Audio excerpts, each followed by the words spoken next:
with afterwords about Indian cinema and Distant Thunder is the director of the film, Satyajit Ray, and film critic for the Los Angeles Times, Kevin Thomas.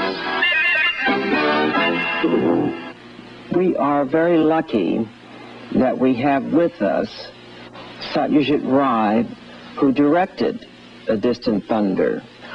How did you happen to select this particular period of time? Well, this particular family happened during the war, during the Second World War, when I was an advertising man in Calcutta. I read the story around 1950 or so. It's written by the same author who wrote the two novels on which the trilogy was based, Opera trilogy was based. He's a great writer. He's one of my favorite writers, and I had read the book then, and I had memories of this particular famine, although I was living in the city. I was not a village boy. I was Satyajit, who had been Oppo in the third part of the trilogy. Yes, I remember. And I also found a village where the film could be made, and I just made it. It was something which I've been wanting to do for a long time, 20 years, as I've just told you. In the film,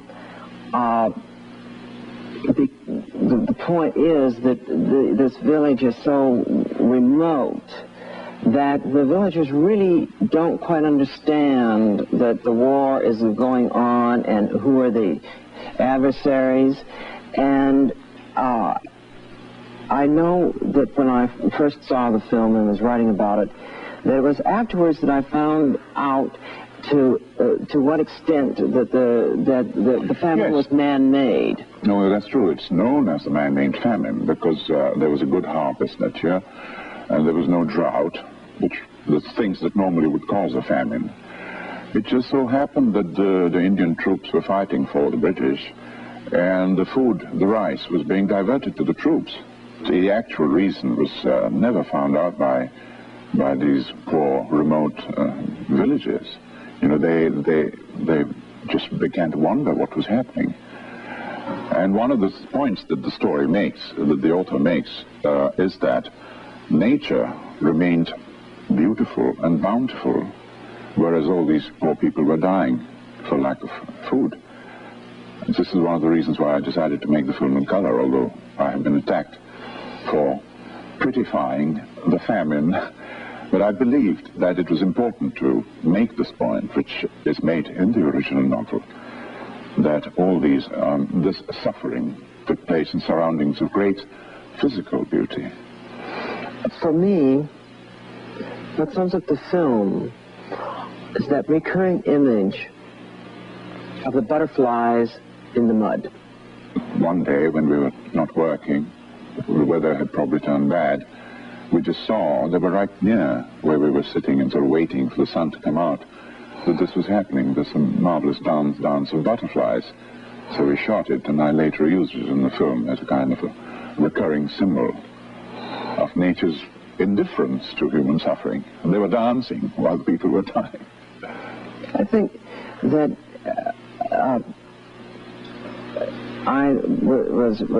the film recalled to me several others of your films, and it's dealing with the status of women, and a certain changing view. I think that's one of the really most eloquent aspects of the film is that by the end, the husband has had a new awareness of his wife. Yes, and both the husband and the wife had shed all their, you know, they were Brahmins. They were the only Brahmins in the village, which meant that they had certain privileges over the other villages. But by the end of the film, there was this famine had caused a leveling down.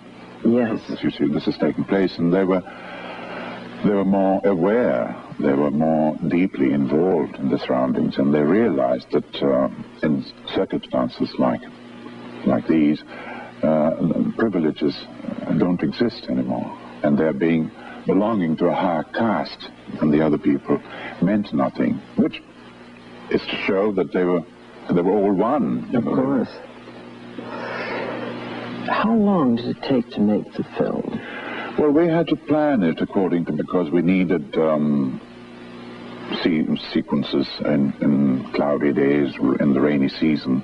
So we started to shoot the film during the monsoon, which is June to September in India, or at least in Bengal, where the film was made.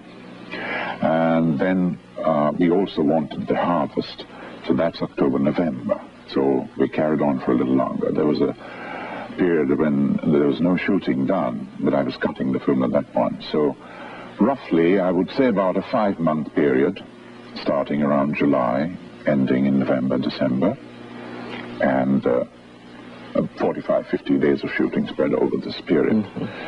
We had to go back to the village, which had changed by then, you know. During the rain, it's all slush and mud, and then at the time after the rains in autumn, or fall as you call it here, it's the paddies are out and they begin to ripen towards winter. So you had this various sort of, well, let's say color schemes in the film.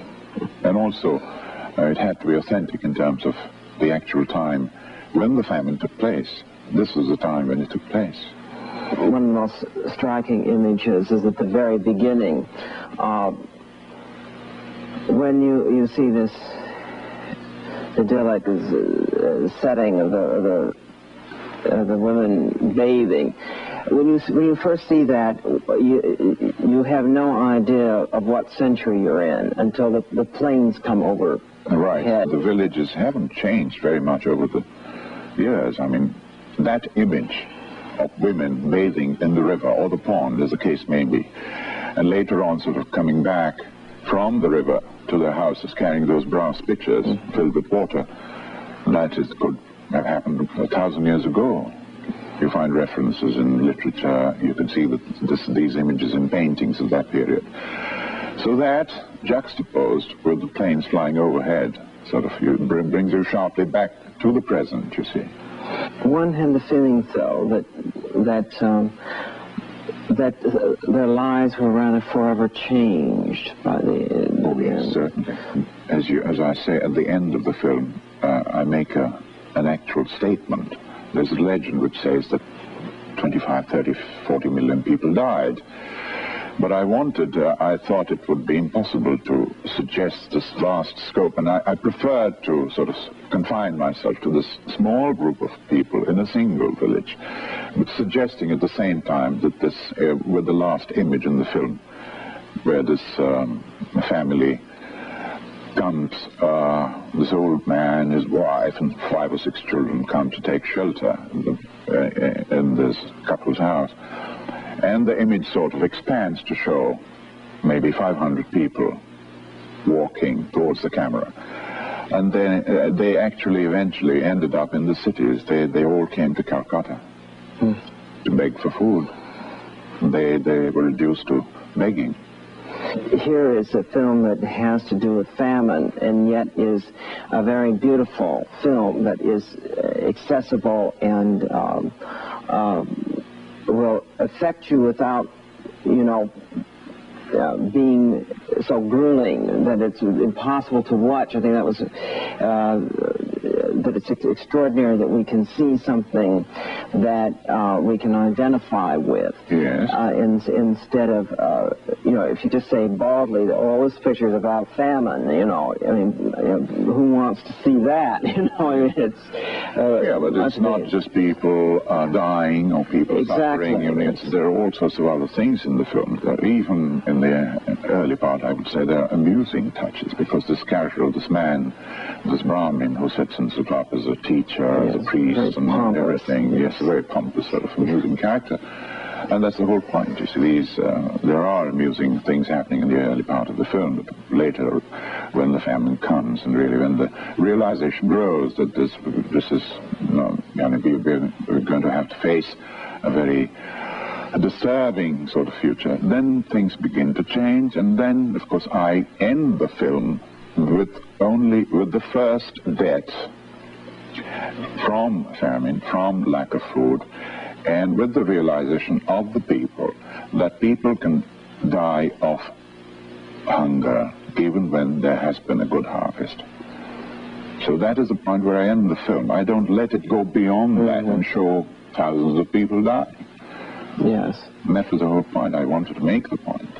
Yes, I think it's so important that it be accessible so that we can see this by implication. After all, there are all sorts of basic emotions involved in the process, you know, love and hate and tenderness and pathos and laughter, humor. All that is there. Is it really true that this film only cost about $100,000 to make? Yes. I just think that is incredible. Why? Well, others have cost even less. This cost more because we were using color, you know. Do you prefer color? Or do you prefer Well, black there's and white? no question of preference at this point, because we cannot use black and white anymore because of very poor quality of stock that we get. An East German stock which is not satisfactory at all. So we now have to think in terms of color, and as long as we can get Eastern color, we can keep on using color. But when we are deprived of that, I don't know what I'm going to do. American audiences know Indian films almost entirely through yours, but actually they're really quite atypical. The typical Indian film goes on for hours and hours and is pure escapist entertainment with bizarre, almost musical interludes interspersed with heavy action sequences. However, there is a new Indian cinema developing, is there not? Yes, there is. Over the last 4 or 5 years, young directors, not so much in Bengal where I work. There hasn't been very much happening by way of new work, interesting, promising work. But certainly a great deal is happening in the south of India, which comprises Madras, Kerala, and some of these other states. Young directors are being encouraged by the government with loans and grants to make films, serious low-budget films on offbeat, serious social themes. And so we have 3 or 4 directors emerging in this particular region, and also in Bombay we have 1 or 2 directors who are working, again, not within the commercial setup, but independently, sometimes with government help, sometimes with independent production resources, making very interesting, very promising films on serious themes and serious stories, low-budget films, as against, you know, we make about 600 films a year, feature films a year. It's about the largest industry in the world. I should think it is the largest industry in the world. And out of which, let us say, about 90% are, as you described earlier, they stick to a certain formula of song, dance, action, romance, make-believe situations, etc. But we do have a certain resurgence, which is definitely in evidence at the moment. And it's hard for you independent filmmakers, innovators, to reach large audiences, is it not? Yes, but they keep their budget low. They, you know, they are aware of the fact that there isn't a very large audience for them. I have never been aware of a very large audience in India. So, you know, it's they work in a very sort of disciplined fashion, with not with stars, not with big stars, but young people, possibly coming out of the Film Institute. There we have a government film school near Bombay in Pune.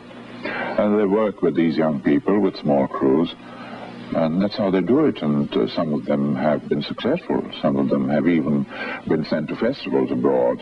And I'm sure you here will... Oh, yes, we've received several, like Ankur, The Seedling. Right.